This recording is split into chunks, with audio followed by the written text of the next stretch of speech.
अस्सलाम वालेकुम, सईद व्लॉग में खुशामदीद। आज मैं गिलगित बल्तिस्तान के खूबसूरत तरीन इलाका वज़ीरपोश शिगर में मौजूद हूँ। मैं आज आप लोगों को कुछ नए व्लॉग दिखाना चाहता हूँ जो कि एग्रीकल्चर पे मैं बनाने जा रहा हूँ। लेकिन आप शहरों में, खुसूसन मैं शहरों में यानी प्रोविंस यानी सिंध हो गया, खैबर पख्तूनख्वा हो गया, पंजाब हो गया, उनके जो शहरी लोगों को मैं कुछ वीडियो दिखाना चाहता हूँ। आप लोग बाज़ार जाते हो, आलू खरीदते हो, लेकिन आप लोगों के जहन में ये गुमान नहीं आता है कि आलू कैसे कैसे काश्तकारी करते हैं और किसान आलू की कैसे खेतीबाड़ी करते हैं। आप लोग कैसे जहन में गुमान नहीं। मैं आप लोगों को दिखाना चाहता हूँ। आज मैं एग्रीकल्चर पे एक व्लॉग बनाने जा रहा हूँ। वो है आलू के बीज कैसे बोए जाते हैं, किसान उस पर मेहनत कैसे करते हैं और आलू के फसल कैसे हासिल करते हैं और मार्केट में कैसे बेच दिया जाता है। आज मैं आप लोगों को सबसे पहले मैं कैमरामैन से गुजारिश हूँ, आप मेरे साथ आइए।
जी नाज़रीन, मैंने आप लोगों को चंद मतलब झलकियाँ देखा है जहाँ पे ख़वातीन क्या करें, आलू के बीज वहाँ पे मतलब लाइन में लगा रहे हैं। दूसरा मैंने किसान देखा जो कि लकीर खींच रहा है।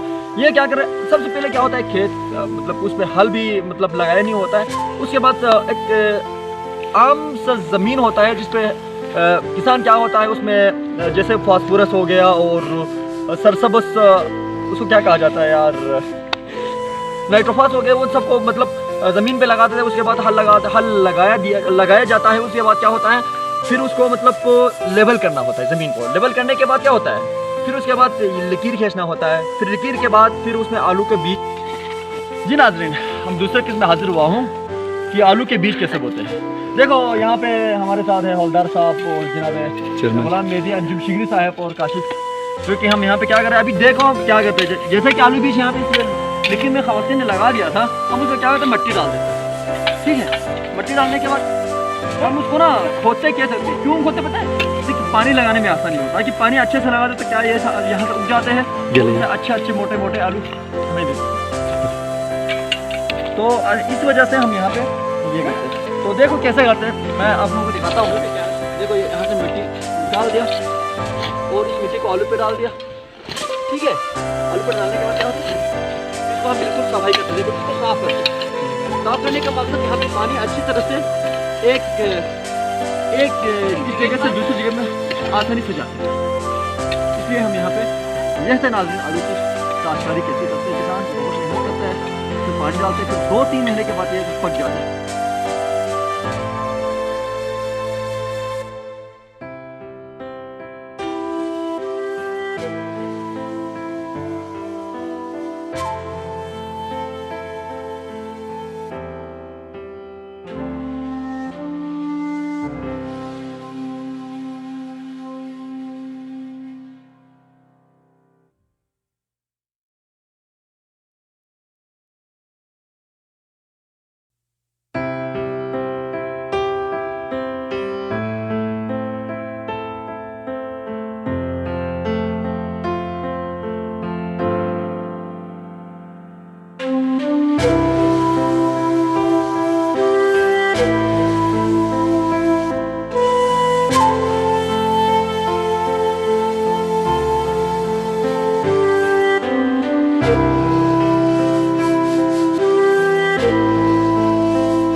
और हुकूमत पाकिस्तान से मेरी गुजारिश है कि कहता जब हम आलू बीज लाने के लिए हुकूमत पाकिस्तान में 4-5 हज़ार रुपये पर बुरी पे बेचते थे, जब हम यहाँ से बेचने का मौका आ जाता है तो हुकूमत पाकिस्तान क्या करता है, जब हम एक बुरी वहाँ से लेते तो 5,000 का था, जब हम यहाँ से बेच देते ना तो 2500 रुपये, 2,000, 1,800 तक कम से कम हम देते, तो किसानों को बहुत नुकसान होता है। तो किसान आलू लाने में दिलचस्पी नहीं लेते। तो हुकूमत पाकिस्तान से मेरी गुजारिश है कि आलू जब लेते वो अपनी अच्छा रेट लगाते ताकि किसान का दिल भर जाए और किसान को मेहनत करने में कम, ताकि पाकिस्तान का माशियत हो जाए। बहुत शुक्रिया नाज़रीन।